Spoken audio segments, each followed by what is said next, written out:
Are black-owned clubs, lounges, and restaurants overcharging their customers? What's up, guys? It's James Hill, founder and CEO of Black Millionaires. And this is a very interesting topic because every time I go out to eat, I consciously make a decision to seek out a different black-owned restaurant.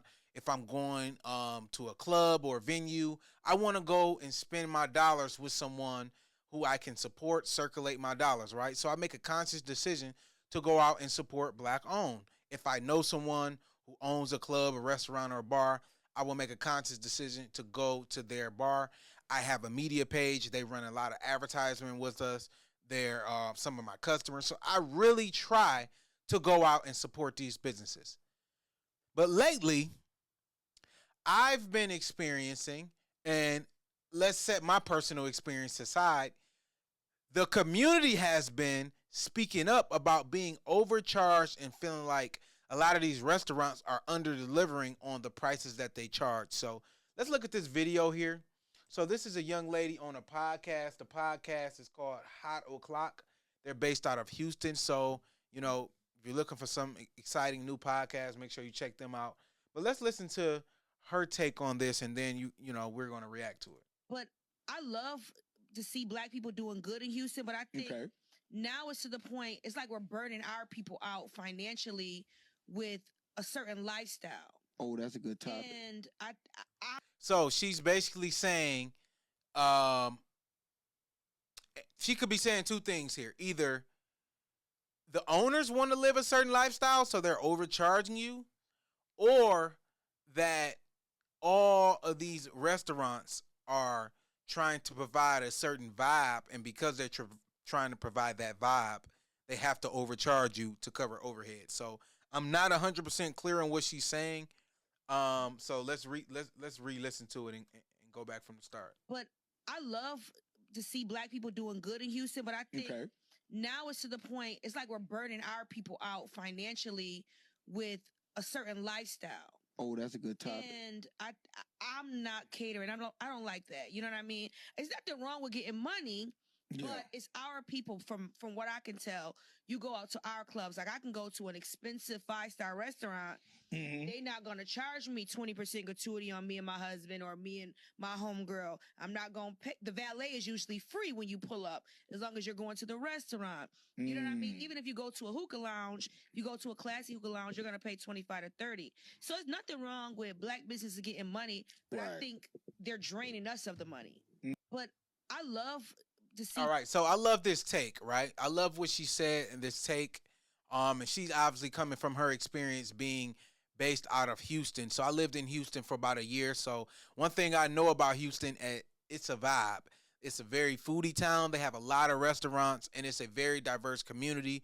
They have some of the best, food selections when it comes to being a traveler like myself. I love Houston. If I decide to move from Atlanta, Houston would be at the top of my list. But I gotta say, there's a chicken and egg situation going on here, and I want to break this down for the people who really want to dig deep on this subject. On one hand, she's saying a lot of these restaurants are overcharging. A lot of these restaurants are overcharging their black-owned consumer base, and they're living this luxury lifestyle and providing this experience, but they're overcharging for basic food. We talking about chicken and waffles, shrimp and grits, mac and cheese and greens. These are some of the common things that are at these black-owned lounges, restaurants, and bars. You're not really about to get too fancy. It's not like you're eating Wagyu steak here, right? Most of it is very simple, quick, easy to make food, but you're being overcharged for, and that's an issue. You're also being nickel and dimed on every other experience, like the valet. Some bars and clubs and lounges, you got to pay to get in, especially as a man. You got to pay to get in, right? And because the type of music you listen to and all of this in our community, now you got to have extra security because people getting rowdy and doing all of this. So the overhead for the bar is higher, but the overhead for the consumer to just go out and have a good night is higher as well, because You got to provide this whole experience to get black consumers in. So that's her complaint. On the flip side, let's play the devil's advocate. As a business owner, you know your black consumer. So you studied enough to realize that a lot of these black consumers wouldn't come to your restaurant, bar, or lounge if you didn't have mimosas, if you didn't have hookah, if you didn't have the bottle girls walking around, and you didn't have celebrities shouting your brand out, and you got to pay for a walkthrough from Ari and Jada to get people to come to your club and come to your bar. So that is extra overhead, and the way you compensate for that is by overcharging on the drinks, the food, the valet, the parking, the ticket to get in, etc. So again, there's a chicken and egg situation. So here's the problem. So as a black business owner, a lot of people, and I know this because I work with black business owners a lot. They use my company to grow their brand, and they consult with us. They spend millions with us to grow their brands and get in front of these black consumers. Most black business owners don't want to seem cheap. Everybody think they got a luxury brand. Everybody think it's supposed to be top tier, black excellence, right? So, black business owners don't want to seem cheap. They don't want to seem like they're providing a low quality and an inferior product to the other white companies, the Chinese companies, the Asian restaurants, the Asian bars, the white lounges. They don't want to seem inferior. So they overcompensate, and now they got all this overhead. So black business owners don't want to seem cheap. Then the black consumer don't want people to think they're broke, so they're overpaying. Now they're buying bottles in the club, $300 bottles that really $70, $80 at the local liquor store. So you got black business owners who don't want to look cheap and black consumers who don't want to look broke. So therefore, it's a bad experience for everybody. Well, the black business owner, yeah, they're making money, but eventually their business tends to fizzle out because once a downturn in the economy, everybody say, fuck that, I'm not going to spend my money with them. So you can't build a sustainable business by overcharging and under-delivering. That vibe is only going to last so long. And the black consumer is very flaky. They're going to go to where their pocketbook can afford, right? After they get over the whole I'm not broke and I'm not trying to stunt, eventually they're going to fizzle out.